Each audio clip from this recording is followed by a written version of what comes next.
Iya, teman-teman, ada hal yang penting yang di seputar kita belajar mengenai Roh Kudus adalah jaminan itu lebih daripada apa yang saudara dan saya bayangkan sesungguhnya. Bacaan Yohanes 6 itu adalah satu sentral selain Yohanes 1 di dalam Injil Yohanes. Dan Injil Yohanes pasal 6 itu yang paling sulit untuk ditelaah atau disingkapkan loh, saudara. Ya, kenapa saya katakan begitu? Karena Injil Yohanes yang terdiri dari triple six, Yohanes 6 ayat 66, Yohanes 6:66, itu memberikan satu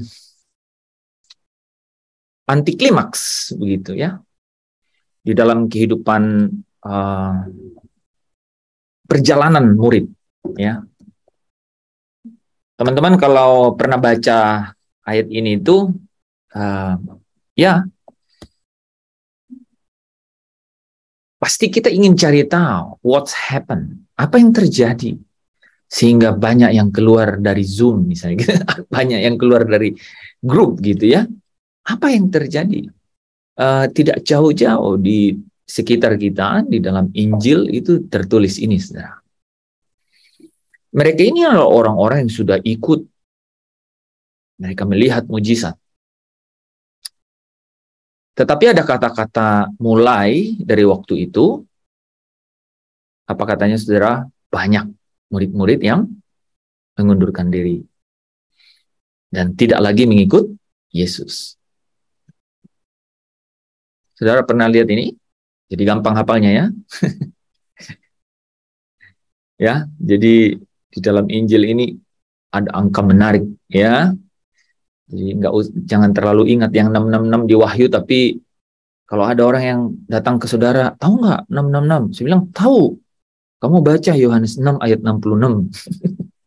Ya. Dan ini menarik karena mulai pada waktu itu, nah itu yang kita mau bahas. Apa itu? Ya. Banyak murid mengundurkan diri. Apa itu? Kenapa orang mengundurkan diri? Itu kan jadi ini kan. Ingin kita tahu gitu kan. Nah, saudara tahu roh yang menghidupkan itu ada di ayat 63. Tetapi tentu saja bukan itu yang membuat murid-murid ini mundur. Tapi ada sesuatu yang lebih apa ya? Yang mereka tidak bisa terima pastinya kan. Dan pasti menggetarkan ruang batin mereka. Nah, saya ingin kita membacanya ya, agak panjang tapi harus dibaca. Harus dibaca. Tapi teman-teman izinkan saya untuk cuplik ayat yang sering dan senang kita baca gitu ya. Ada ayat yang sering dan sering kita baca. Saya tulis ya, Yohanes 6 ayat 40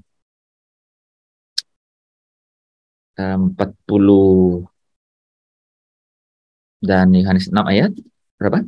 65. Ya, benar nggak?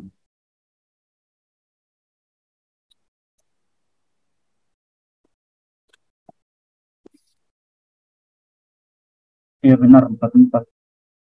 44, sorry.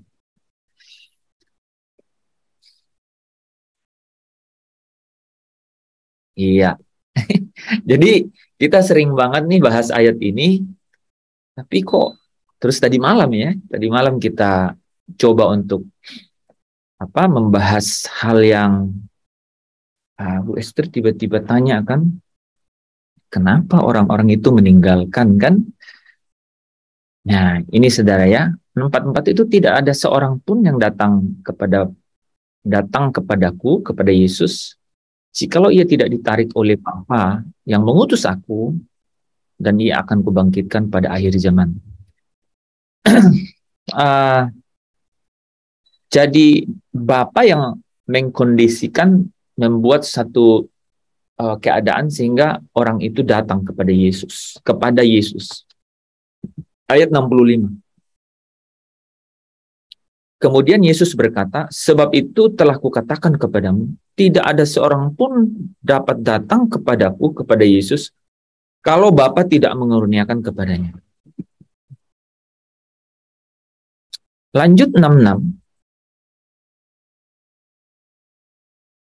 Mulai dari waktu itu, banyak murid-muridnya mengundurkan diri dan tidak lagi mengikut dia. Tadi malam kan kita bahas ya. Kalau, oke, kita tambah dulu ayatnya ya, supaya teman-teman. Yohanes 10 ayat 28 dan 29.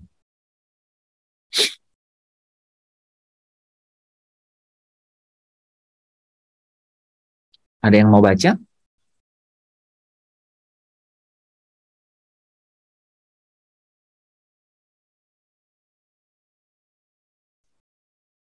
Saya. Silakan. Yohanes 10 ayat 28 sampai 29. Dan aku memberikan hidup yang kekal kepada mereka, dan mereka pasti tidak akan binasa sampai selama-lamanya, dan seorang pun tidak akan merebut mereka dari tanganku. Bapakku yang memberikan mereka kepadaku lebih besar daripada siapapun, dan seorang pun tidak dapat merebut mereka dari tangan Bapa. Amin. Ini ayat ini, saudara, ya, kita sangat populer. Kata-kata, perhatikan ya, kata-kata ditarik oleh Bapa,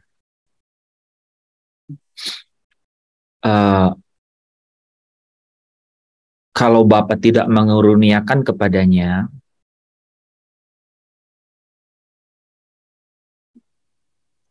seorang pun tidak dapat merebut mereka dari tanganku, bahkan tidak dapat merebut mereka dari tangan Bapa. Wah, mantap ya. Ya teman-teman, bersuara dong, benar nggak ini? Kan? Ditarik oleh Bapa, jadi Bapa yang memberikan kan, yang membawa kepada Kristus. Bahkan dikaruniakan oleh Bapa kepadanya, ya. Tidak dapat datang kepada Kristus kalau tidak dikaruniakan. Nah, orang-orang ini dibilang seorang pun tidak akan merebut mereka dari tanganku. Terus apa? Seorang pun tidak dapat merebut mereka dari tangan Bapa. Jadi tidak akan lepas dari kerajaan Kristus. Nah, teman-teman jadi bisa mengerti ini. Dan tidak akan bisa lepas dari kerajaan Bapa. Wih, lulus kan? Di kerajaan Kristus dapat sampai di kerajaan Bapa. Ya. Ini kata ini memberikan kita satu indikasi bahwa orang bisa saja ada dalam kerajaan Kristus tapi dia tidak sampai ke kerajaan Bapa. Ya. Bisa tangkap ya dua ayat ini, ya. Oke.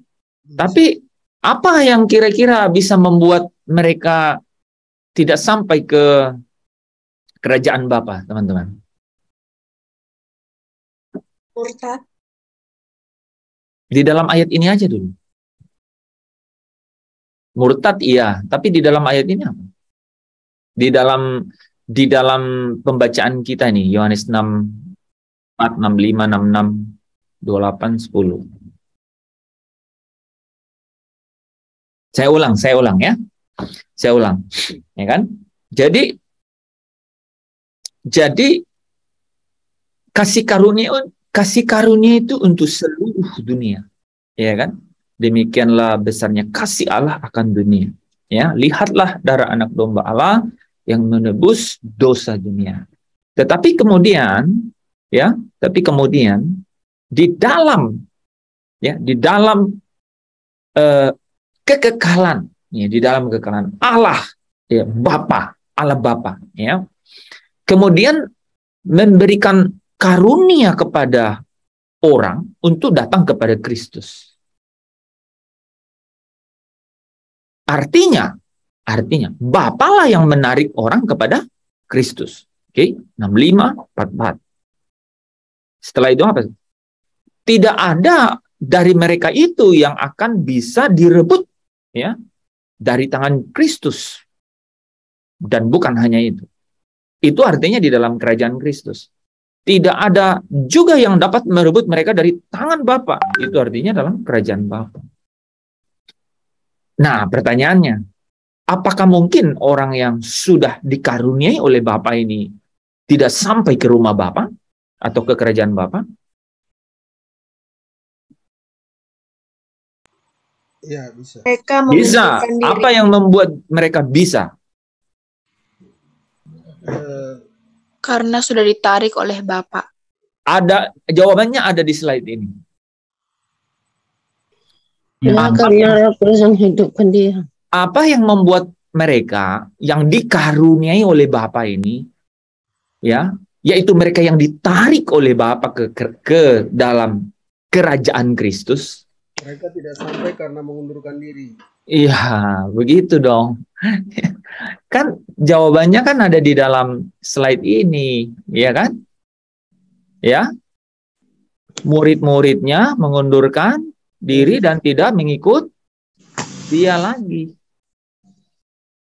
Seperti domba kan? Domba yang pergi, ya. Bukan terhilang ya, domba yang pergi melarikan diri. Ya, murid, dan ini yang disebut murid-murid, karena memang dalam kerajaan Kristus, kita ngomong di sini, Bapa mengaruniakan untuk datang kepada Kristus, artinya ke dalam kerajaan Kristus. Mereka itu ditarik kepada kerajaan Kristus. Itu. Tapi kalau mereka mengundurkan diri dan tidak lagi mengikut Kristus, mereka pasti tidak akan sampai ke kerajaan Bapa. Nah, kata yang penting, ya, itu jadi pertanyaannya, mengapa sampai mereka bisa mengundurkan diri? Ya, nah itu yang saya akan bahas malam hari ini, saudara. Ya, karena kata-kata di sini bilang bahwa mulai waktu itu, mulai dari waktu itu. Oke, ya, mulai dari waktu itu. Nah, silakan teman-teman screenshot. Ini ayat-ayat pamungkas. Saudara kemana-mana, ketemu pasti dengan ini. Ya, screenshot ini. Ayat ini, saudara menguatkan, meneguhkan saudara, kan? Tapi jangan sampai mengundurkan diri. Nah, dikatakan mulai waktu itu. Nah, saudara, sudah ya? Nanti saya share. Ya, nanti saya share ya. Jadi mengundurkan diri.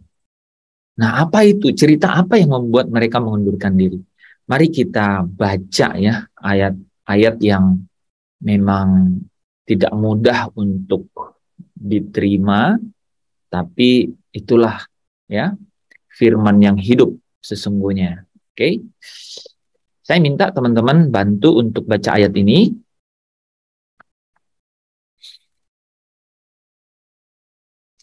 Silakan Pak Lepri diurut aja.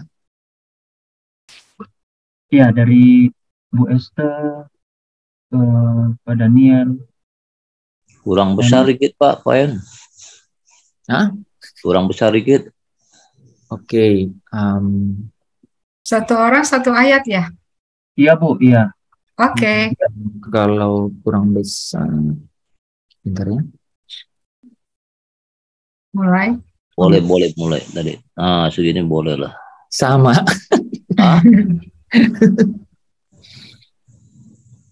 Aku baca dari ayat 48 ya. Silakan. Yohanes 6 ayat 48, akulah roti hidup. Pak Daniel. Nenek moyangmu telah makan. Kelihatan lagi. Nenek Kecilan moyangmu kali. telah makan. Oke. Sebentar, kalau gitu kita ulang ya. Kurang besar weh. Ya, oke. Nah, ini jelas. Besarkan. Ya, ini jelas nih. Oh, cukup dah. Cukup ya? Cukup udah jelas. Oke. Nenek moyangmu telah makan mana di padang gurun dan mereka telah mati. Yohanes.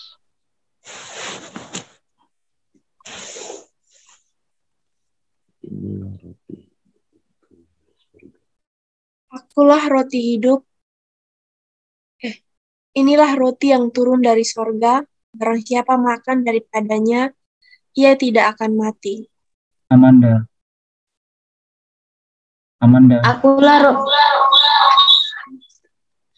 Akulah roti hidup yang telah turun dari sorga. Jikalau seorang makan dari roti ini, ia akan hidup selama-lamanya. Dan dari roti yang kuberikan itu ialah dagingku yang akan kuberikan untuk hidup dunia. Yulianti. 5253. Orang-orang Yahudi bertengkar antara sesama. Orang-orang Yahudi bertengkar antara sesama mereka dan berkata, bagaimana ia ini dapat memberikan dagingnya kepada kita untuk dimakan.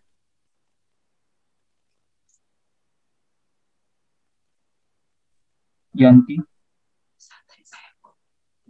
Kata Yesus kepada mereka, Aku berkata kepadamu, sesungguhnya jikalau kamu tidak makan daging anak manusia dan minum darahnya, kamu tidak mempunyai hidup di dalam dirimu. Mira.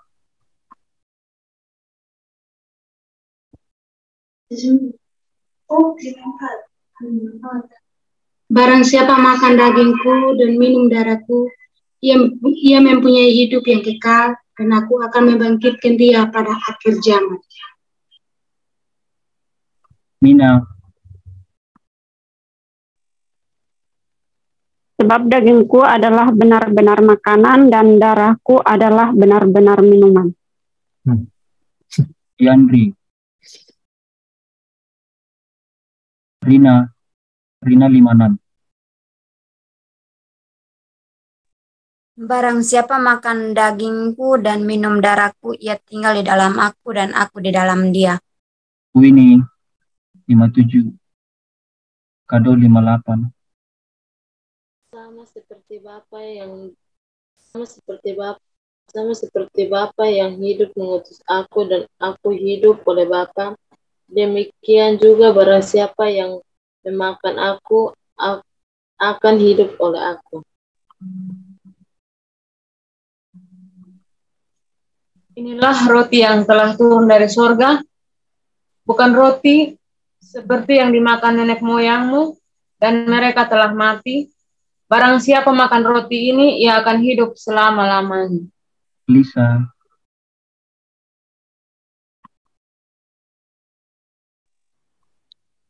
Semuanya ini dikatakan Yesus di Kapernaum ketika ia mengajar di rumah ibadat. Oke, kita lanjutkan dengan 4 ayat terakhir ya.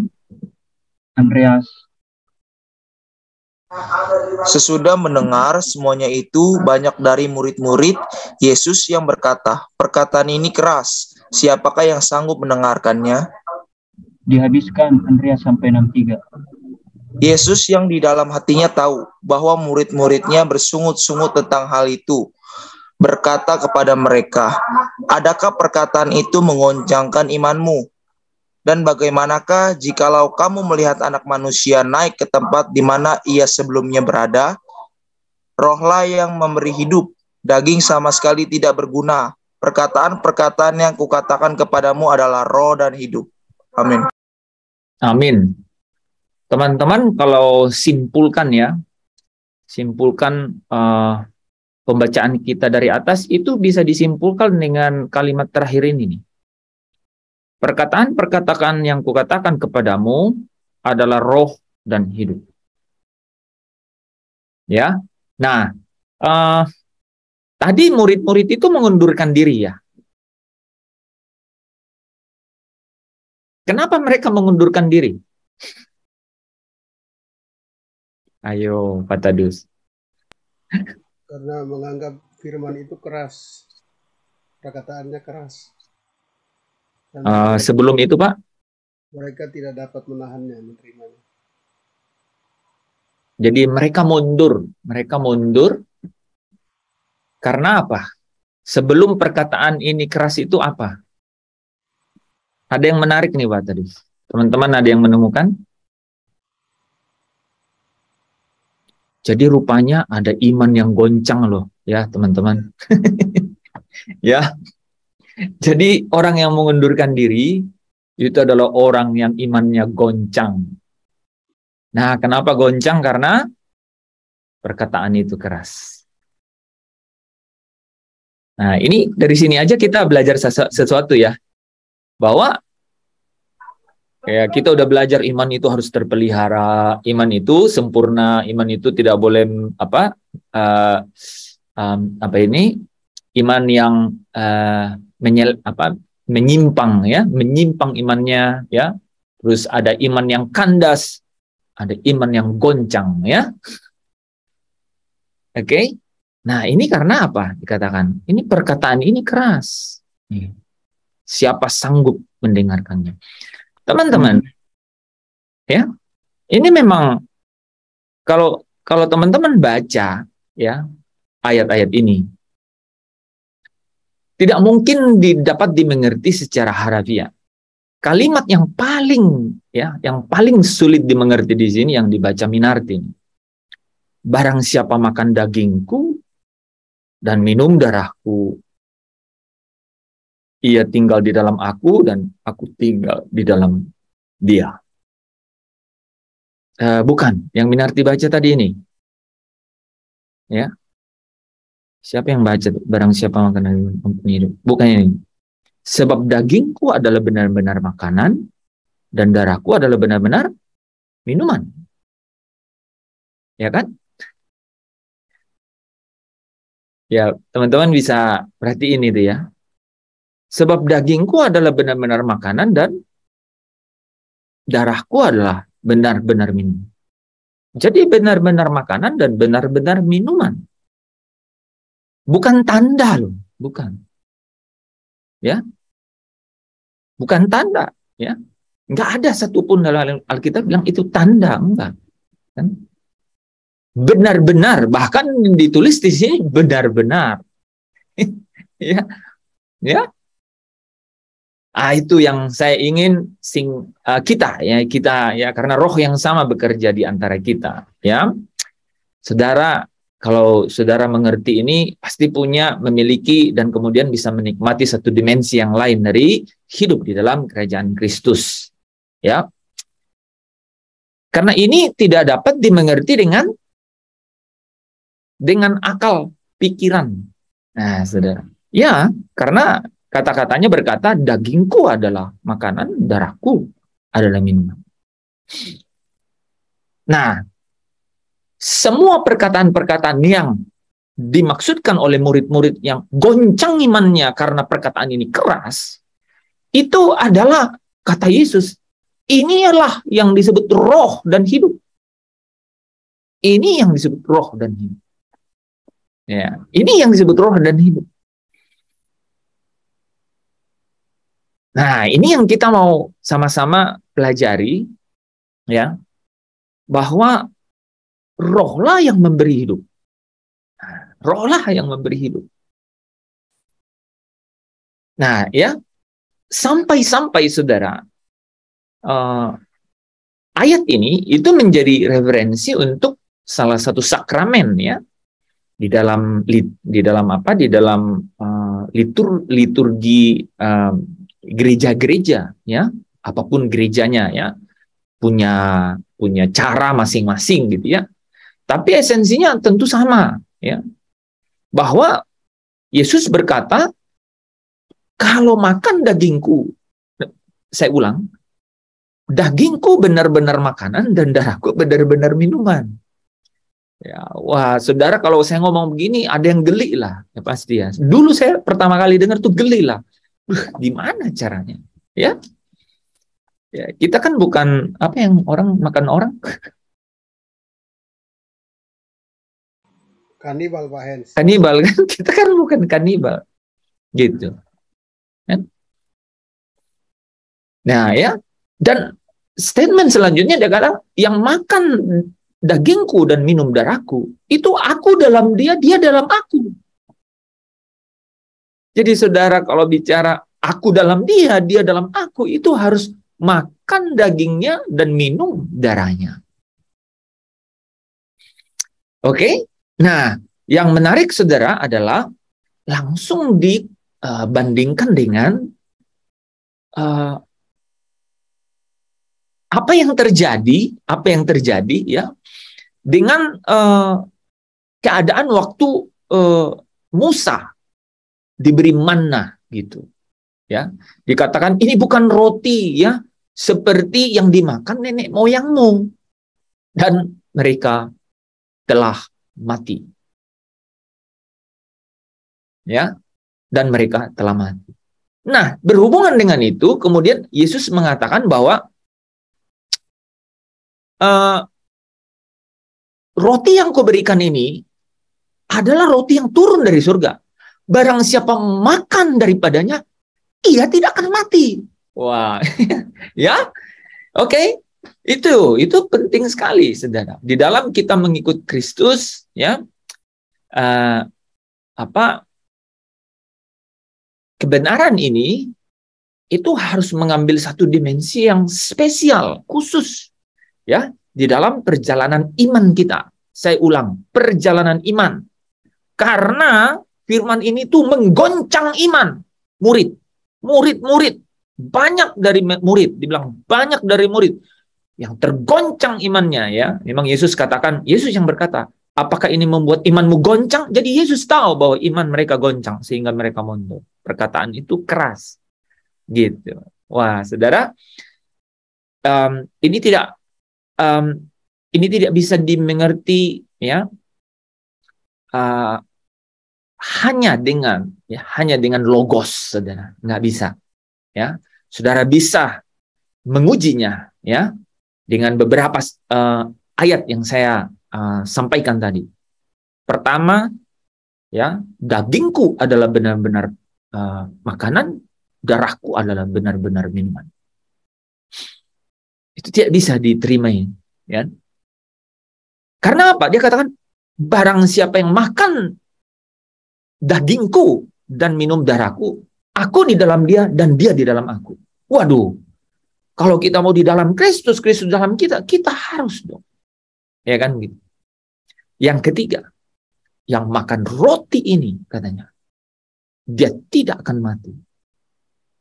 Ya, padahal kita mati. Gitu kan, manusia mati. Nah, dia simpulkan dengan satu kalimat, rohlah yang memberi hidup.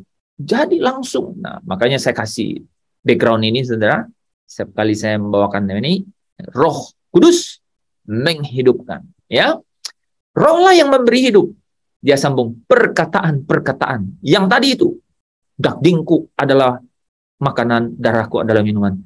Perkataan-perkataan yang kukatakan kepadamu adalah roh. Adalah roh. Rohnya huruf kecil, saudara. Ya. Adalah roh. Dan hidup. Wah, perkataan-perkataan. Rema. Wah, rema, saudara. Jadi perkataan-perkataan di sini itu rema. Artinya firman yang sudah tinggal dalam jiwa. Gitu. Rema itu adalah roh, itu adalah pneuma, itu adalah rohmu, roh manusia. Wah, berarti dia tidak hanya tinggal di jiwa kalau begitu.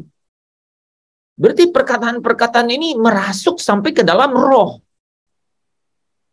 Kemudian roh itu yang memberi hidup. Nah, sebelum saya, saudara ya, sebelum saya mengurai mengenai Yohanes 6 ayat 63 dengan latar belakang tubuhku dan darahku, tubuh Yesus dan darah Yesus, makan tubuh Yesus dan minum darah Yesus, saya ingin membawa saudara ke satu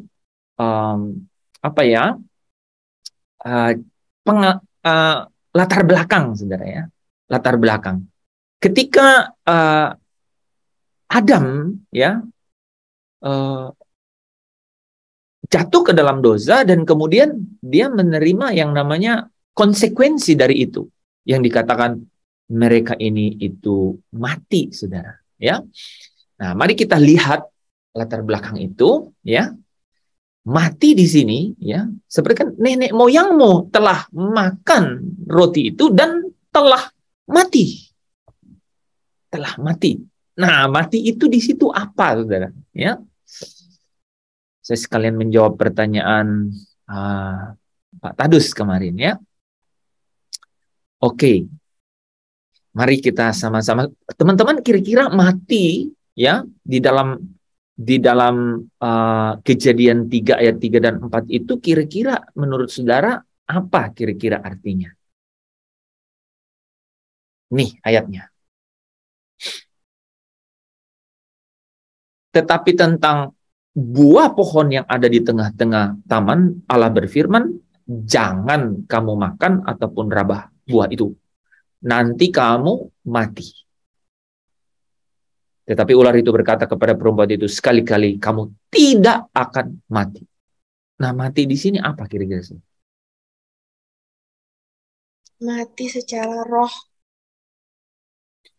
Mati secara roh, satu. Mati secara roh, oke, satu. Ada lagi? Putus hubungan dengan Allah. Putus hubungan dengan Allah. Oke. Ada lagi?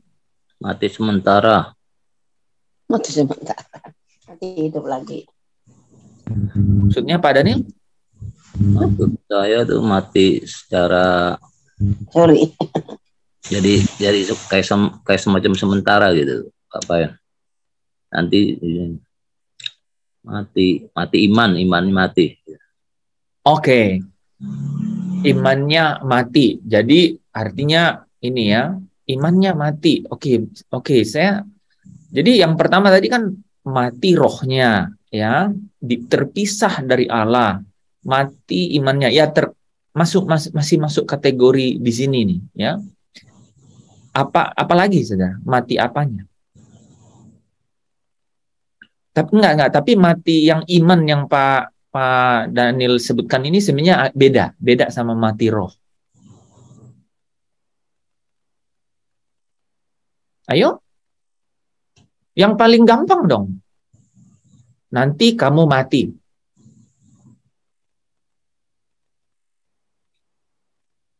Ibu Seni mati secara rohani.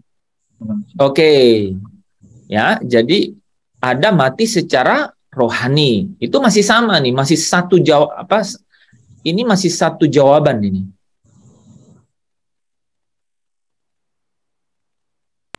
Mati secara rohani, terpisah dari Allah, rohnya mati. Fisiknya juga ikut mati. Ya, itu yang paling gampang, saudara. Ya, akhirnya manusia itu secara fisik mati. Gitu, ya. Oke, yang terakhir apa? Rohnya jadi tumpul. Kekal. Tadi, rohnya mati tadi, roh tumpul. Apa Pak tadi? Kematian kekal, tidak. Oh iya, memang kalau belajarnya lebih lama beda ya. Oke, yang terakhir itu kematian kekal, ya. Oke, kita bahas satu-satu ya. Nah, yang pertama itu teman-teman ini nih, ya, mati jasmani. Ya, Ibrani 9 ayat 27. Sama seperti manusia ditetapkan untuk mati hanya satu kali saja dan sudah itu dihakimi mati, ya. Mati secara fisik. Nah, yang kedua tadi yang banyak, ya. Mati secara rohani, ya. Nah, kita lihat beberapa ayat ya. Sebaliknya aku mati. Nah, ini mati rohani ini. Dan perintah yang seharusnya membawa kepada hidup, ternyata bagiku justru membawa kepada kematian. Sebab dalam perintah itu dosa, ya, mendapat kesempatan untuk menipu aku, dan oleh perintah itu ia membunuh aku. Ya, jadi rohnya, ya, ya, di sini itu di sini itu jiwanya, sorry ya. Di sini itu jiwanya nih, ya. Jadi jiwanya dia di dalam dalam perintah itu, ya, dia mendapat kesempatan, ya. Dan jadi dalam kesempatan itu, karena ada perintah ini kalau misalnya gini ya, jangan membunuh. Seandainya perintah itu tidak ada, maka tidak ada yang dianggap melanggar kalau membunuh. Tapi karena perintah itu ada, maka dosa mendapat kesempatan untuk melakukan sesuatu, sehingga pada saat melanggar perintah itu, maka dia mati, ya, secara rohani. Oke. Kamu dahulu sudah mati karena pelanggaran-pelanggaran dan dosa-dosamu. Ini mati secara rohani. Ya. Yakobus 1 ayat 15. Dan apabila keinginan itu, nah ini menariknya, telah dibuahi, jadi kita ini punya keinginan, ya, keinginan mata. Nah, keinginan mata itu saudara bisa tahu kan, keinginan mata ada dong, keinginan mata yang ingin melihat Alkitab atau baca Alkitab, kan ada keinginan mata. Nah, ya. Tapi ketika dibuahi, dia melahirkan dosa nih. Dan apabila dosa itu sudah matang, ia melahirkan maut. Pak Tadus mau komentar? Untuk sementara tidak dulu. Oh, oke. Ya, jadi kita punya keinginan. Nah ini, ya, jadi teman-teman misalnya kan ada keinginan mata, keinginan daging, keangkuhan hidup, ya. Katanya semua itu apa namanya? Katanya berasal dari dunia. Berasal dari dunia, gitu. Jadi artinya dia di dalamnya punya kodrat dosa atau sinful nature, gitu. Dia punya natur dosa, gitu. Dia punya keinginan, kesenangan untuk berbuat dosa, gitu. Ya. Dia punya keinginan, dia punya natur, dia punya kesenangan. Ya. Tapi kalau dibuahi iblis, barulah menjadi dosa. Nah, itu nanti kita bisa bahas ya, teman-teman. Nah, ini yang Bu Maria tadi bilang. Tetapi yang merupakan pemisah antara kamu dan Allahmu ialah segala kejahatanmu. Dan yang membuat dia menyembunyikan diri terhadap kamu sehingga ia tidak mendengar ialah segala dosamu. Ya, menarik ya gradasinya ya. Jadi yang merupakan pemisah antara kita dan Allah itu bukan dosa, ya. Kita berbuat kejahatan, nih kejahatannya itu membuat kita terpisah, ya. Tapi yang membuat dia menyembunyikan diri daripada kita ialah dan tidak mendengar ialah dosa. Nah, pasti tidak sembarangan ini ditulis, teman-teman, ya. Oke. Nah, ini kematian-kematian rohani nih, secara rohani mati. Jadi Adam dan Hawa masuk dalam kematian secara roh. Ini kita akan pelajari kan, bagaimana supaya roh-roh ya Adam yang mati ini itu bisa hidup kembali. Nah, kalau teman-teman perhatikan dari sini, ya, ini, ya, dia ditipu nih, ya. Dosa mendapat kesempatan untuk menipu. Jadi rohnya lemah. Makanya bilang roh penurut, ya.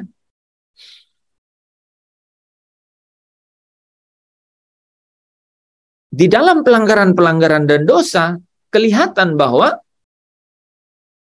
rohnya mati, tumpul, ya, akhirnya dia melanggar, ya. Bahkan di dalam keinginan-keinginan yang ada di dalam gambar dan yang dimiliki manusia dari gambar Allah itu malah melahirkan dosa. Dapat dibuahi nih, ya, oleh iblis. Ini yang membuahinya iblis, ya. Dan terus-menerus dibuahi sampai matang, ini. Sampai mati tumpul, tidak bisa lagi mengendalikan, nggak bisa lagi mengendalikan apanya, jiwanya, karena roh kan cara bekerjanya adalah mengendalikan jiwa, ya, pikiran, perasaan, ya. Nah, keadaan itu, ya, keadaan yang roh yang tumpul, lemah, tidak bisa mengendalikan jiwa, yaitu pikiran perasaannya, ya, itu jatuh dalam kejahatan, ya. Itu yang membuat terpisah, ya. Jatuh dalam kejahatan artinya dia menyenangi untuk apa? Untuk melawan, ya. Dia menyenangi untuk mengikuti nafsu jahatnya. Nah, nanti kita pelajari itu, ya. Jadi dia menyenangi untuk mengikuti nafsu jahatnya. Pada saat dia menyenangi mengikuti nafsu jahatnya, dia terpisah dari Allah. Terpisah itu artinya apa sih, saudara? Terpisah itu artinya apa? Membentuk jarak. Membentuk jarak. Artinya menjauh dari Allah. Sampai-sampai, ya, Allah itu menyembunyikan diri dan tidak mendengar. Ya. Karena dia sudah nyaman di dalam kejahatannya itu, menikmati kejahatannya itu, yaitu sinful, ya, sinful nature itu, ya, yang adalah dosa. Nah, ya. Jadi pasti Nabi Yesaya ini masuk ke dalam gitu, ya, sampai bisa menggambarkan ayat ini, saudara, ya, kalau kita bisa lihat gradasinya. Nah, oke. Itu kematian rohani. Jadi pertama tadi apa? Kematian secara fisik, jasmani, kemudian kematian rohani. Nah, yang ketiga adalah kematian kekal, ya. Nah, saudara, sebelum saya bahas kematian kekal ini, di sini ada sesuatu yang penting mengenai ini, Roh Kudus yang menghidupkan. Artinya, kematian rohani ini itu ada jalan, ada kesempatan, ada kuasa untuk kemudian roh yang mati ini itu dihidupkan. Tapi sampai-sampai kalau dia tidak dapat, dia ketemu dengan ini.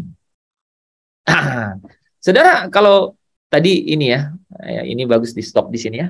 Kalau teman-teman tadi sadar mengenai bacaan kita tadi itu, rohlah yang memberi hidup. Perkataan-perkataan yang ku katakan kepadamu adalah roh. Huruf kecil. Artinya, perkataan-perkataan rema, firman yang masuk ke dalam jiwa, itu membentuk roh. Ini memang menarik, karena roh itu mengendalikan jiwa. Tapi cara roh itu dibentuk itu dari jiwa. Ini memang menarik juga, saya bilang. Luar biasa itu, ya. Jadi cara roh itu, ya, hidup itu adalah tetap masuk dari indera, kemudian masuk ke dalam pikiran, dan kemudian mengajak roh itu untuk seirama dengan roh Allah. Nah, saudara, perkataan-perkataan rema yang kukatakan kepadamu itu adalah pneuma, adalah roh. Apa itu? Makan dagingku, minum darahku. Apa katanya? Kamu tidak akan mati. Itu. Makan tubuhku, makan dagingku, minum darahku, kamu tidak akan mati. Aku akan bangkitkan kamu pada akhir zaman. Kalau makan dagingku, minum darahku, aku di dalam kamu, kamu di dalam aku. Dan kamu tidak akan mati. Nenek moyangmu makan roti yang turun dari surga, mana, telah mati. Roti yang ku berikan ini tidak akan membuat engkau mati. Nah, itu, saudara, ya. Jadi, ya, bisa tangkap, ya. Oke. Jadi Adam, ya, dan Hawa jatuh dalam dosa. Mereka mati. Secara rohani mati. saudara. Kalau mati secara fisik, saudara, tidak terlalu masalah, ya. Karena apa, saudara? Dibangkitkan, ya, tubuhnya diberikan. Ya. Tetapi mati secara rohani, ini yang menjadi ukuran orang itu berkenan di hadapan Allah. Nah, ya, tetapi karena mati rohani ini diberikan satu cara, itu adalah jaminan yang Allah sendiri berikan kepada setiap orang yang masuk ke dalam kerajaan Kristus, supaya mereka apa? Mereka menerima kuasa. Saudara, saya ulanginnya, kata-kata kuncinya ya. Orang yang masuk di dalam kerajaan Kristus pertama dikasih jaminan, dan jaminan ini memberi mereka kuasa, saudara. Kuasa ini mempunyai potensi membawa orang rohnya hidup. Nah, ya, supaya mereka dapat kubangkitkan, kata Yesus, pada akhir zaman. Ya. Nah, jadi kematian yang dimaksud dalam Kejadian 3, ya, ayat 3 dan 4 itu yang paling mengerikan adalah kematian kekal, saudara. Ya. Nah, kematian kekal, saudara, ya, ini kaitannya dengan apa, saudara? Satu konsekuensi. Nah, saudara bisa lihat ya, itu konsekuensi. Tadi malam kita udah belajar apa? Tanggung jawab dan respon. Ya. Jadi kalau ada anugerah kasih karunia kepada Abraham, kepada Nuh, kepada Israel, ya, dan sekarang kepada Israel yang baru, gitu ya, umat perjanjian, ya, ada tanggung jawab, ada respon. Setiap tanggung jawab dan respon memiliki konsekuensi, saudara. Nah, kematian kekal ini adalah satu konsekuensi dari apa? Roh manusia atau hati manusia yang keras kepala dan suka memberontak. Artinya tidak dapat dibentuk keras. Memberontak artinya tidak dapat menurut, tetapi apa? Melawan. Tetapi apa? Ya, bahasa-bahasanya apa? Menghujat, menyangkal, murtad. Nah, ya, saudara bisa ini ya. Nah, ujungnya kematian kekal, gitu ya. Wahyu 2 ayat 11, ya. Siapa bertelinga, hendaklah ia mendengar apa yang dikatakan Roh kepada jemaat-jemaat. Barang siapa menang, saudara bisa lihat ya, barang siapa menang, barang siapa yang rohnya hidup dari Roh Kudus yang menghidupkan. Saya coba untuk membawa apa ya, mempermudah saudara bisa tangkap ya. Barang siapa menang, dalam konteks ini, barang siapa yang rohnya itu bisa dihidupkan oleh Roh Kudus kembali, artinya rohnya itu dapat menghasilkan buah roh yang menjadikan dia berkenan seirama dengan roh Allah, sehingga dia dapat memiliki kembali hubungan interaksi yang akrab dan intim dengan Bapa. Dikatakan ia tidak akan menderita apa-apa oleh kematian yang kedua. Ya. Amin. Nah, kematian yang kedua ini itu kematian kekal, saudara. Ya. Oke. Nah, Wahyu 20 ayat 6. Berbahagia dan kuduslah ia yang mendapat bagian dalam kebangkitan pertama. Ini menarik ya, biar beberapa ayat begini tapi kita jelasin aja. Nah, ini menarik ya. Berbahagialah dan kuduslah ia. Berbahagia itu secara, bahagia itu dinikmati oleh apa, saudara? Jiwa. Kuduslah ia, dia dipisahkan, saudara. Dia dipisahkan. Iya, yang mendapat bagian dalam kebangkitan pertama. Nah, ini sebenarnya nanti saya bahas. Ini menarik ya, saudara, yang ngomong kebangkitan pertama. Jadi ada kebangkitan pertama, saudara. Saya kasih bocoran karena saya senang dengan ayat ini. Saudara tahu nggak? Ya, makanya saudara bisa mengerti sekarang. Kenapa kalau di gereja atau di acara-acara kedukaan gitu ya, di rumah-rumah duka, itu dikatakan bahwa keluarga ini atau bapak ini, ibu ini atau anak ini sudah bersama dengan Bapa di surga. Saudara tahu, orang-orang yang masuk ke Firdaus itu mendapat kebangkitan pertama. Jadi saudara ketika mati di dalam Kristus, itu tidak kemudian nunggu saudara. Saudara dibangkitkan. Jadi dalam Firdaus itu hidup. Itu. Gak kayak nunggu tanpa apa-apa gitu. Ini kebangkitan pertama, saudara. Namanya kebangkitan rohani, saudara. Nah, ya. Nanti kita bahas detail itu ya. Tapi saudara paling tidak tahu bahwa ia akan mendapat bagian dalam kebangkitan pertama. Nah, kematian yang kedua tidak berkuasa lagi atas mereka. Ya. Karena apa? Orang yang mengalami kebangkitan roh ini, ya, kebangkitan roh, itu artinya dia itu adalah orang-orang yang berkenan. Orang-orang yang namanya itu tertulis dalam kitab kehidupan anak domba. Ya. Jadi kematian kedua tidak akan berkuasa lagi atas mereka, ya. Kenapa? Karena mereka sudah ada di dalam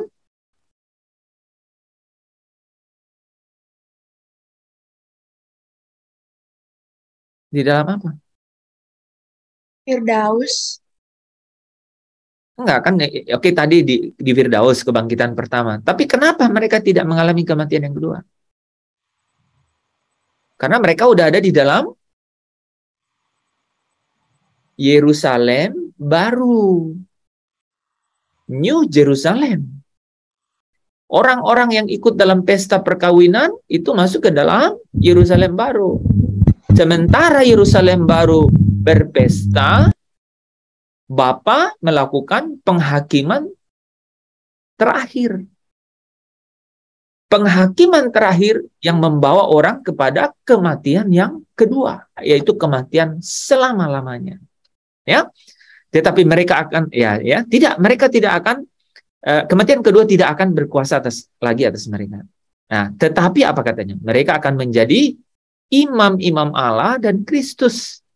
Ya, dan mereka akan memerintah sebagai raja bersama-sama dengan Dia 1000 tahun lamanya. Nah, saudara bisa lihat ya, 1000 tahun. Kata 1000 tahun ini kan bukan di Yerusalem baru. Ya kan? Bukan. Ya, satu masa panjang di mana sejak Kristus memproklamirkan kemenangannya sampai Kristus menyerahkan kerajaannya kepada Bapaknya. Masa panjang. Jadi kalau saudara mati, nah ini yang menarik kan. Makanya di dalam Matius pasal 24 ya, 25 dan beberapa Injil yang lain mengatakan bahwa ketika Anak manusia itu datang bersama dengan malaikat-malaikatnya dan orang-orang salehnya. Ya, itu adalah orang-orang yang sudah mengalami kebangkitan pertama. Oke, nah mereka ini luput dari kematian kedua. Itu kematian kekal. Nah, betapa pentingnya ya saudara ya, mengerti bahwa wow, Adam dan Hawa mati. Dan itu kematian kekal. Kalau roh mereka tidak dihidupkan kembali. Oke, nah Wahyu 20 ayat 14. Lalu maut dan kerajaan maut itu dilemparkanlah ke dalam lautan api. Itulah kematian yang kedua, lautan api. Nah ya, jadi saudara gampang ya. Apa ya kematian kedua ya? Nah ini ketika maut dan kerajaan maut, Hades, ya, itu dilemparkan ke dalam lautan api. Kematian kedua itu lautan api. Ini kapan terjadinya? Setelah penghakiman terakhir, ya, oleh Allah Bapa di atas tahta putih. Oke. Nah, Wahyu 21 ayat 8, ya. Tetapi, nah ini menarik ya. Kita agak detail nih ya. Tetapi orang-orang penakut orang-orang yang tidak percaya, orang-orang keji. Nah, yang dimaksud dengan orang-orang yang tidak percaya di sini ya, itu adalah orang-orang yang keji, orang-orang pembunuh, orang-orang sundal, tukang sihir, penyembah-penyembah berhala, dan semua pendusta. Mereka akan mendapat bagian dalam lautan yang menyala-nyala. Sama dong, ya, lautan api. Oleh api dan melerang. Inilah kematian kedua. Kematian kedua lautan api. Nah, teman-teman, Adam dan Hawa itu mati, dan itu artinya kematian kekal. Ya, dan kematian kekal itu kita tahu kematian kedua. Itu artinya apa? Kematian kedua.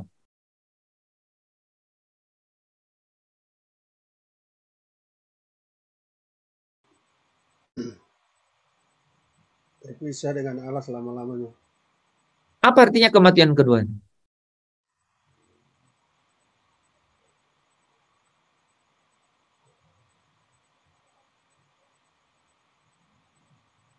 Kematian kekal, kebinasaan. Oke, kematian kedua, kematian kekal. Itu artinya, ya itulah kematian kedua, lautan api. Artinya dilemparkan ke dalam lautan api, kematian kedua, kan? Biar lebih jelas gitu. Kalau terpisah dengan Allah selama-lamanya agak halus ya. Buat Tadus ya, sering kita dengar ya. Makanya saya nggak mau komentar. Iya, memang benar saudara, terpisah selama-lamanya dengan Allah. Tapi supaya lebih jelas ya, lebih jelas ini, tidak perlu ya, tidak perlu narasi yang lain. Ini Alkitab yang bilang kematian kedua itu lautan api. Apa sih yang maksud kematian kekal? Lautan api, saudara ya. Nah, perlu sedikit ya kita bahas ini ya, kita punya waktu ya. Orang-orang penakut kita bahas ya. Siapa tuh? Orang-orang tidak percaya. Nah, coba ya kita bahas ini ya, orang-orang penakut, orang-orang tidak percaya.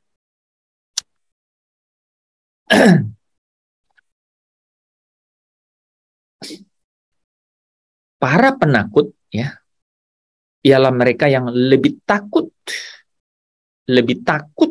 akan penolakan dan ancaman manusia daripada menghargai kesetiaan kepada Kristus dan kebenaran firman-Nya.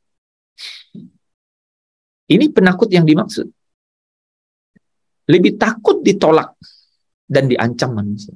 Nah, ini termasuk ya saya, Pak Tadus gitu ya, kalau takut tidak diterima di gereja, oleh jemaat, oleh murid-murid, oleh anggota-anggota sel, ya ngomong aja yang enak didengar begitu ya, menyenangkan hati gitu ya. Nah, itu penakut. Ya, Pak Tadus, Pak Lepri, kalau kita begitu kita penakut, ya. Jadi lebih takut akan penolakan dan ancaman manusia daripada menghargai kesetiaan kepada Kristus. Karena kan kesetiaan kepada Kristus itu bilang apa, Pak? Ya, bilang kita harus ya melepaskan segala sesuatu untuk mengikut Dia, gitu ya. Kita harus membenci bapak, ibu, ya, saudara-saudara, bahkan nyawa kita sendiri untuk mengikut Dia. Gitu. Kita harus menyangkal diri, gitu. Apapun, gitu. Latar belakang, mungkin kita orang yang punya banyak fasilitas, kita harus sangkal, kan? Mungkin kita orang yang punya darah biru, begitu ya. Saya nggak tahu kalau disangkal, gitu ya. Nah, saudara, kita harus lebih menghargai kesetiaan kepada Kristus dan kebenaran firman, ya. Ini kenapa, saudara ya? Ini menurut saya sangat menarik, ya. Awalnya juga kita sangat tertarik ini ya. Kenapa? Ya, kenapa orang-orang penakut? Kenapa orang-orang penakut menjadi urutan pertama, saudara? Kalau kita perhatikan di sini, karena jelas-jelas mereka itu seperti apa? Tidak setia, saudara. Ya, tidak setia. Tidak setia itu artinya apa? Menurut Alkitab, tidak setia itu artinya bersahabat dengan dunia. Itu arti tidak setia yang sesungguhnya. Mereka tuh bersahabat dengan dunia. Gitu. Jadi orang-orang yang tidak menghargai kesetiaan kepada Kristus, itu penakut. yang dimaksudkan. Oke? Nah, dia lebih dia lebih mementingkan safe, ya, keamanan pribadi dan kedudukan di antara orang-orang lain. Itu lebih bermakna bagi mereka daripada kesetiaan. Itu lebih bermakna daripada kesetiaan. Keamanan pribadi, kedudukan.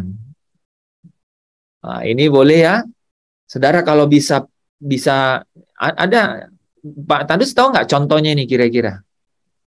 Tuh, Pak Lepri. Iya, takut kehilangan jabatan kalau di gereja tidak berkata menegur yang salah, katakan salah, benar katakan benar. Yang lebih tajam lagi sedikit, Pak Lepri ada? Ini adalah orang-orang yang tidak berani disebut pengikut Yesus. Ya, yang lebih ini ya, tidak berani ketahuan bahwa dia ikut Yesus. Pulang gereja Alkitab dimasukin ke perut. Itu. Takut kelihatan rohani bawa Alkitab, baca Alkitab. Itu. Ya. Ini jelas-jelas. Takut untuk dikatakan setia kepada Kristus. Ini nggak mungkin sembarangan loh. Nggak mungkin kan? Nggak mungkin tiba-tiba penakut apa gitu. Tiba-tiba konsekuensinya paling ekstrim, lautan api. Kira-kira apa yang paling mungkin? Dan di sini jelas. Itu adalah orang-orang yang tidak berani ya berkata bahwa aku adalah pengikut Yesus gitu. Mungkin karena situasi pekerjaan, situasi tempat dimanapun itu, bisa saja juga di sekolah, di kampus, ya, atau apa, di bisnis, gitu, ya. Bahkan mohon maaf nih, bisa saja dalam pelayanan atau di gereja. Ada kira-kira orang yang tidak mau terlalu ketahuan rohani di gereja. Jangankan jauh, kan kita nggak punya gereja ya, jangan di sini ya, ini bukan institusi gereja, jangan omongin. Di dalam Zoom ini ada nggak orang yang kira-kira tidak mau ketahuan kalau rohani banget gitu? Gue takut dibilang rohani. Oke ya. Nah, saudara yang dikasihi Tuhan, itu penakut yang dimaksud di sini, ya. Ini harus dihidupkan rohnya ini, ya, supaya tidak masuk ke dalam, supaya tidak tetap dalam kematian kekal. Karena kematian kekal ini udah menjadi upahnya, upah dari dosa itu, dia kematian kekal. Ya, tapi ada jalan Roh Kudus yang menghidupkan.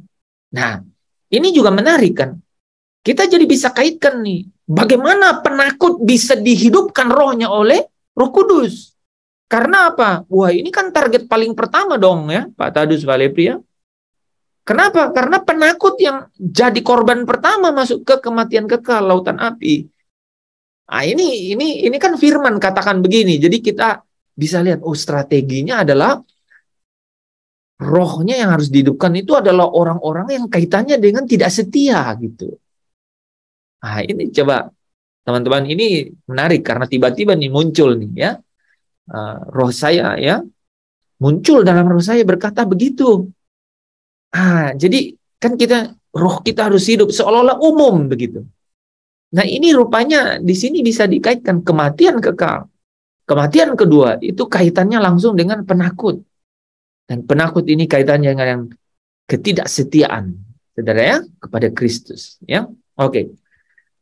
Atau di antara orang penakut ini ada orang-orang yang tadinya, saudara ya, termasuk umat Allah, tetapi mereka apa? Kompromi.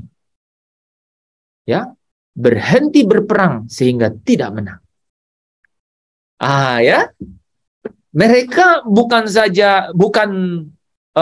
terang-terangan begitu tidak setia atau bersahabat dengan dunia, bukan, tapi kompromi, ya, hidup apa? Sepalungan gitu ya. Hidup saudara seirama dengan dunia saudara, ya, kompromi. Nah, tadi kemarin kita udah baca ini ya, 2 Timotius 2 ayat 12-13 ya. Tapi tidak apa-apa kita bahas lagi ya. Jadi ini menarik karena ketika kita nanti bahas Roh Kudus menghidupkan roh. Ini pasti roh yang mana nih? Roh yang tidak setia. Karena roh yang tidak setia, mereka ini penakut dan masuk ke kematian kekal. Yang kedua, ya, orang-orang yang apa? Kompromi. Nah, coba kita baca ya, 2 Timotius 2 ayat 12-13. Winnie udah baikan Winnie? Sudah, Pak. Coba suaranya. Baca 2 Timotius. Haleluya. Coba. Bisa ya, terbaca ya. Bagus nih. 2 Timotius 2, bagus tuh. Lihat Alkitabnya yang handbook 2. 2 Timotius 2 ayat 12-13. Jika kita bertekun, kita pun akan ikut memerintah dengan dia. Jika kita menyangkal dia, dia pun akan menyangkal kita. Jika kita tidak setia, dia tetap setia karena dia tidak dapat menyangkal dirinya. Saudara tahu nggak? Kata dia tidak dapat menyangkal dirinya ini, kenapa? Karena dalam kitab Wahyu, dia itu dikatakan dia yang setia. Nah, jadi nama dia itu, nama Yesus, anak domba itu, dia yang setia. Yang setia. Nah, jadi dia tidak bisa menyangkal dirinya. Waduh, luar biasa ini ya. Coba bayangkan kaitannya dengan yang poin penakut lagi tadi. Kalau dia itu yang setia, saudara kita tidak setia. Udah. Memang pastilah itu jadi urutan pertama kan? Kenapa? Penakut yang yang ketemu langsung dengan kematian kekal atau kematian kedua itu. Nah, tapi yang menarik di sini saudara apa ya? Tadi kan yang kedua itu adalah kompromi. Nah, jika kita bertekun, jadi orang yang kompromi adalah orang yang tidak bertekun. Oke? Nah, kita bahas ya. Mereka yang bertekun, hupomeno, ya, hupomenas juga bisa ya. Hupomeno atau hupomenas, bertekun. Mereka yang bertekun dan tetap bertahan di dalam iman. Wah, muncul lagi kata-kata lain nih Pak Tadus. Jadi goncang imannya, bertahan imannya hingga kesudahannya, itu akan hidup. Akan hidup. Ya. Dan bahkan bukan hanya hidup, dan memerintah dengan Kristus. Wah, ini ada ayat-ayat referensi yang nanti kita bisa lihat ya, teman-teman ya. Kita lihat dulu itu ya. Ini ya, bertahan dalam iman ya. Ini ya. Kita lihat ini dulu nih ya. Jadi orang yang penakut ini adalah orang yang apa? Tidak setia. Ya, tidak setia. Orang yang penakut ini adalah orang yang kompromi. Coba benar nggak? Orang yang penakut tuh kalau kompromi, jadi supaya apa? Supaya tidak ketahuan gitu. Ya. Iya, kompromi. Nah, tidak ketahuan biasanya tuh kalau misalnya di sana orang pakai baju apa sih? Baju putih. Ya udah dia pakai baju putih supaya dia nggak ketahuan kalau dia itu beda sendiri. Misalnya begitu ya. Contoh saja ya, pasti konteksnya tergantung ya. Tidak semua salah. Oke. Saya hanya ingin mempertajam kira-kira kompromi, saudara ya. Nah, dikatakan bahwa orang-orang yang bertekun ya, itu adalah orang-orang yang tidak kompromi. Ya. Nah, orang bertekun itu adalah orang yang bertahan di dalam iman, saudara. Benarlah perkataan ini, jika kita mati dengan dia, kita pun akan hidup dengan dia. Orang yang bertahan dalam iman, ini, jika kita mati dengan dia, artinya apa? Artinya, ku telah mati dan tinggalkan gitu ya, cara hidupku yang lama. Ya, oke. Itu orang-orang yang mati. Kalau mati, dia hidup bersama dengan dia. Oke. Matius 10 ya 22. Dan kamu akan dibenci semua orang karena namaku. Tetapi orang yang bertahan sampai kesudahannya akan selamat. Siapa yang sering sering dibully, ya, yang sering disudutkan, yang sering jadi bahan gosip, gitu, yang sering dicemooh gitu, yang dibenci, ya. Kamu akan dibenci oleh semua orang karena namaku. Ya, tapi karena nama Tuhan, jangan karena harga diri atau jangan karena perbuatan sendiri, gitu ya. Enggak, karena namaku, karena nama Tuhan, ya. Tetapi tetap bertahan, saudara bisa bayangkannya. Artinya sebenarnya tetap setia gitu ya, tetap bertekun gitu ya, sampai kesudahan itu akan hidup, akan ada di dalam kemuliaan yang kekal. Ya, artinya lepas dari kematian yang kekal, ya. Matius 24 ayat, tetapi orang yang bertahan sampai kesudahannya akan selamat, ya. Nah, saudara, dia juga akan apa katanya? Memerintah bersama dengan Kristus, ya. Jadi sebaliknya ya, saya sengaja jelaskan ini supaya tidak ya harus ada pengembalaan di dalam setiap firman ya, saudara ya. Harus ada pengembalaan, harus ada pastoral message ya.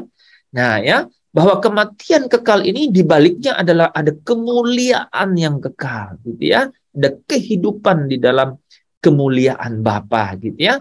Nah, itu adalah saudara kalau kita bertekun ya, artinya kita tidak kompromi. Saudara akan apa? Akan hidup pertama ya, akan hidup ya. Yang kedua, memerintah bersama dengan Kristus. Nah, memerintah bersama dengan Kristus. Wahyu 20 ayat 4. Lalu aku melihat tahta-tahta dan orang-orang duduk di atasnya. Saudara lihat ya, Yohanes diberi penglihatan tahta. Terus ada orang yang duduk di atasnya. Kepada mereka diserahkan kuasa untuk menghakimi. Saudara bisa bayangkan nggak ini? Tadi yang saya bilang kebangkitan pertama.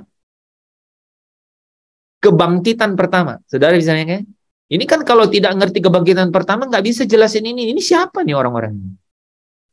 Jadi lihat tahta, ada orang-orang duduk di atasnya. Saudara bisa lihat, mereka ini yang dapat kebangkitan pertama, apa katanya? Menghakimi. Ya, kuasa untuk menghakimi. Inilah yang dibilang di berapa ya? Roma berapa ya yang katakan bahwa kemuliaan yang kita akan dapatkan itu tidak sebanding dengan penderitaan. Roma 8:18 ya? Atau sebaliknya. Aku juga, saudara bisa lihat, melihat jiwa-jiwa mereka yang telah dipenggal kepalanya karena kesaksian tentang Yesus dan karena firman Allah.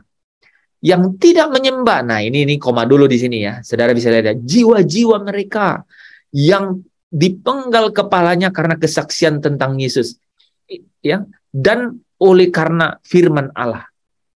Nah, ini saudara pasti figuratif, tidak semua, tapi termasuk yang dipenggal kepalanya. Ya tidak harus saudara dipenggal kepalanya juga, gitu ya. Ini gambaran dari kesetiaan kepada Yesus dan kepada firman Allah, kepada firman-Nya, ya. Ini keterangan saja di sini, ya. Ini keterangan, ingat ya. Yang tidak menyembah binatang itu dan patungnya dan yang tidak menerima tanda pada dahinya dan tangan mereka. Itu keterangan bahwa mereka ini tidak ikut dengan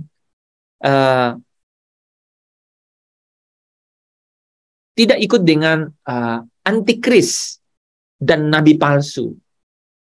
Nah, ya. Tidak ikut dengan antikris dan nabi palsu. Jadi memang ada indikasi di sini, sering dibahas ya. Memang ada indikasi jelas bahwa orang-orang yang memerintah dan menghakimi ini itu adalah mereka yang pasti tidak ini ya. Pasti tidak menerima tanda pada dahi dan tangan mereka. Artinya apa? Pikiran mereka itu tidak kemudian disesatkan oleh filsafat dunia sehingga dengan tangan mereka artinya apa? Itu nyata dalam perbuatan mereka. Mereka menjadi orang-orang apa? Orang jahat dan orang, saya selalu lupa kata itu. Orang jahat dan orang fasik. Nah, saudara ya.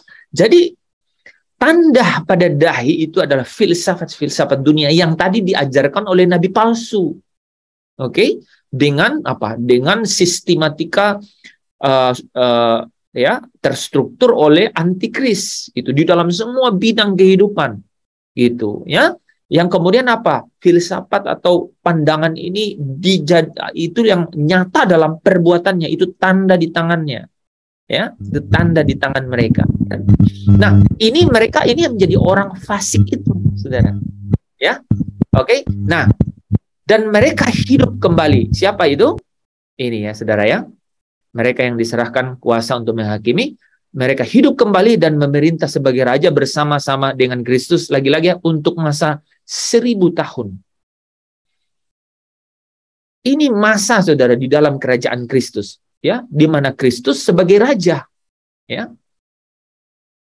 Ya, Kristus sebagai raja, memerintah sebagai raja bersama-sama dengan Kristus, di mana Kristus adalah raja. Makanya mungkin Saudara pernah dengar raja di atas segala raja, ya. Ya, oke. Jadi mereka yang bertekun. Nah, tadi balik ya. Mereka yang bertekun, mereka akan hidup dan memerintah. Oke, kasih beberapa menit lagi ya. Saudara, orang yang bertekun ini pada hari penghakiman Kristus. Ini terakhir. Terakhir dan kemudian nanti ada ayat. Pada hari penghakiman Kristus akan menyangkal, ya, pada hari penghakiman Kristus akan menyangkal mereka yang tidak bertekun, ya, dan yang menyangkal dia dalam perkataan dan perbuatan, ya. Saya nggak tahu kalau ayatnya ini ada ya.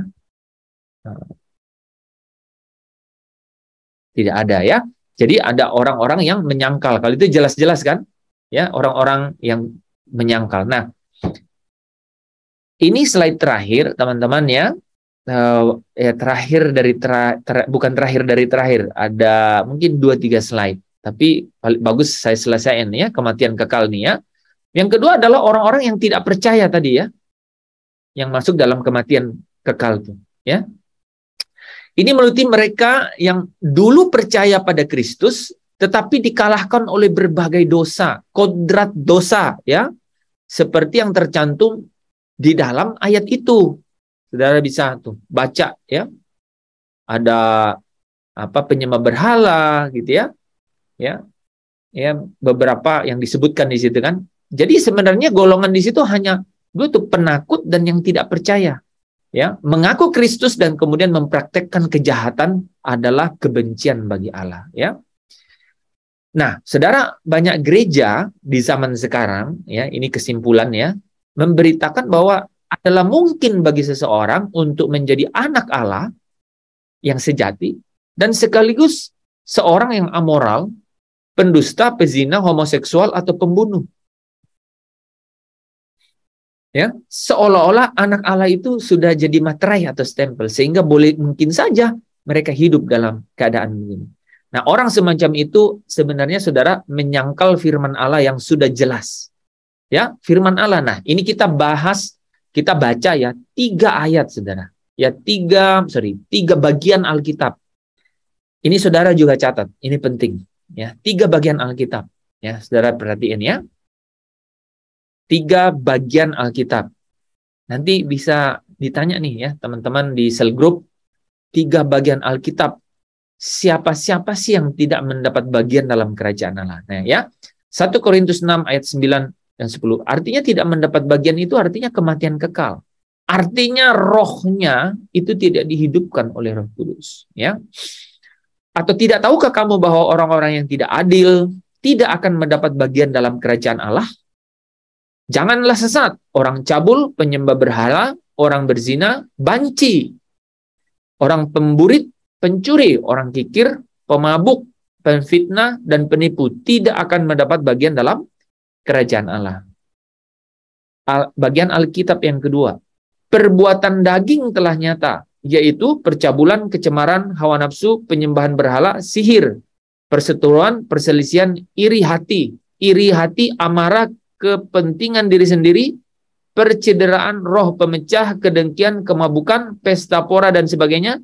Terhadap semuanya itu kuperingatkan kamu, seperti yang telah kubuat dahulu, Paulus juga buat dahulu, bahwa barang siapa melakukan hal-hal ini, ia tidak akan mendapat bagian dalam kerajaan Allah. Yang ketiga, Efesus 5 ayat 5-7. Karena ingatlah ini baik-baik. Tidak ada orang sundal, orang cemar, atau orang serakah, artinya penyembah berhala yang mendapat bagian dalam kerajaan Kristus dan kerajaan Allah. Teman-teman bisa ya, di sini dua-duanya muncul nih, kerajaan Kristus dan kerajaan Allah. Janganlah kamu disesatkan. Ini benar-benar slide terakhir. Jadi bagian terakhir ini bagus juga nih. Janganlah kamu disesatkan orang dengan kata-kata yang hampa. Karena hal-hal demikian mendatangkan murka Allah atas orang-orang durhaka. Sebab itu, janganlah kamu berkawan dengan mereka. Berkawan dengan mereka. Nah, saudara, Kejadian 3 ayat 3 dan 4, ketika Adam dan Hawa dikatakan mati, maka itu artinya mati secara jasmani, artinya akan mati secara tubuh. Yang kedua, mati secara rohnya. Nah, kematian secara rohani ini itu berakibat di dalam kekekalan yang namanya kematian kekal. Tetapi Allah itu memberikan jalan keluar, gitu. Yaitu dengan cara mencurahkan rohnya yang kudus kepada apa? Kepada umat manusia. Sehingga mereka dapat apa? Mereka mendapat materai, mereka mendapat jaminan, ya. Dan jaminan ini yaitu diberikan mereka kuasa, ya, untuk kemudian supaya mereka memiliki kemampuan untuk apa? Untuk rohnya ini dihidupkan. Dihidupkan. Rohnya dihidupkan ini supaya apa, saudara? Ini pertanyaan terakhir. Rohnya dihidupkan supaya seirama dengan Roh Kudus. Seirama supaya memiliki hidup yang kekal. Dimuliakan. Seirama supaya sempurna. Bagaimana supaya sampai memiliki hidup yang kekal? Manusia Allah. Tidak penakut. Karena orang yang penakut yang masuk ke dalam kematian kekal. Supaya tidak jadi orang-orang yang tidak percaya tadi kan.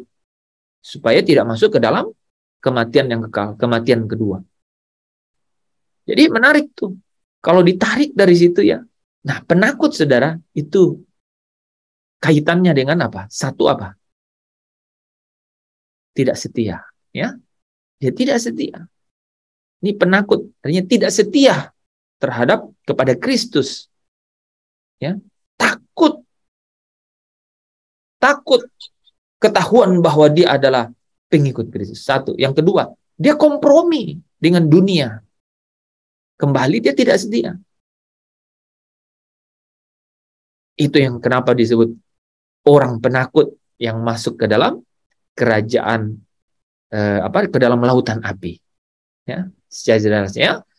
Nah, saudara, saya berdoa biarlah setiap firman yang saudara dengar Roh Kudus membukakan, menyingkapkannya jauh lebih dalam, kaya, sehingga saudara di dalamnya menikmati aliran-aliran air hidup, ya. Perkataan-perkataan yang kukatakan kepadamu itu adalah roh. Artinya menghidupkan rohmu. Dan itu adalah hidup. Jangan sebaliknya. Membuat engkau goncang imannya. Dan kemudian mengundurkan diri. Terpujilah Kristus, ya. Mari kita tutup dalam doa. Bapa, kami mengucap syukur untuk setiap firman. Bapa, rohmu yang menuntun kami di dalam setiap pengertian ini, kami doa, kami minta, kami mohon supaya semakin dapat membawa kami lebih dalam lagi. Karena kami tahu kekayaan firman-Mu itu tidak terbatas. Nah, kami tahu bahwa Engkau Allah yang tidak terbatas. Semakin kami lebih dalam menikmatinya, di dalamnya kami semakin menikmati kelegaan, kemerdekaan, dan itu adalah berujung pada satu kemenangan yang sejati. Di dalamlah kami menerima setiap mahkota-mahkota yang Tuhan sediakan. Kami percayakan seluruh kehidupan kami kepadamu. Bila kami terus dipimpin, digiring oleh Tuhan sampai kami boleh seirama dengan roh-Mu yang hidup. Roh Kudus, di dalam Engkaulah segala sesuatunya ini kami dapat menikmati untuk dididik Tuhan, dibawa kepada pengertian yang lebih dalam lagi. Terima kasih Bapa, kehadiran-Mu malam hari ini adalah luar biasa, dapat memberikan kami kekuatan yang baru. Kami percaya perkataan-perkataan ini adalah roh dan hidup.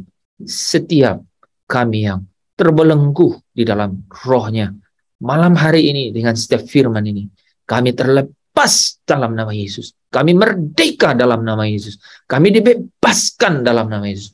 Roh kami mengalami restorasi Tuhan, dihidupkan kembali, dibawa, dikuatkan, menjadi produktif, berdaya cipta,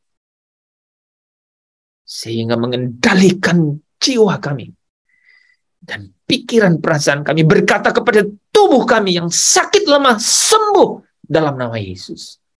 Dalam nama Yesus kami dikuatkan, dibangkitkan sehingga kami pulih dalam nama Yesus. Roh-Mu ini memberi hidup. Terima kasih Bapa, Engkau hadir di tengah-tengah kami untuk memberkati kami.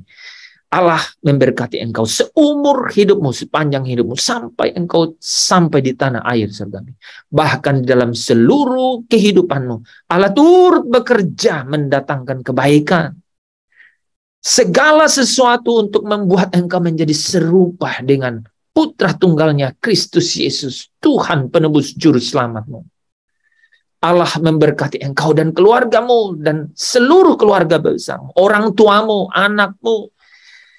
Allah memberkati pekerjaanmu, Allah memberkati lumbungmu, tempat engkau makan dan minum. Apa yang kau pakai Tuhan berkati, sediakan. Allah memberkati masa depanmu, Allah memberkati keluar masukmu. Di sepanjang jalan Tuhan pagari engkau dengan malaikatnya. Dihalau, dihindarkan engkau dari setiap mara bahaya, malapetaka, bahkan di kemah-kemah hidupmu. Berjaga-jaga malaikat Tuhan di dalam nama Yesus. Bapak Ibu, arahkan hatimu dan pandang Dia. Allah yang penuh dengan setia itu. Dari jauh Dia berkata, aku mengasihi engkau dengan kasih setia. Dan aku terus mengasihi, melanjutkan kasih setiaku kepadamu. Allah damai sejahteranya. Di dalam cinta kasih sukacita Yesus Kristus. Dan persekutuannya dengan Roh Kudus, Sang Penolong Penghibur itu. Mulai dari hari ini, esok, bahkan sampai selama-lamanya, sampai Maranatha. Saudara dan saya bertemu, berjumpa, menyongsong Kristus di awan-awan, masuk dalam perjamuan kawin anak Allah, untuk hidup bersama dengan Bapa dalam waktu yang tak terbatas, persahabatan sampai selama-lamanya. Saudara yang diberkati, saudara yang disembuhkan, mari bersama dengan saya katakan, haleluya, haleluya, amin. Haleluya, haleluya, amin.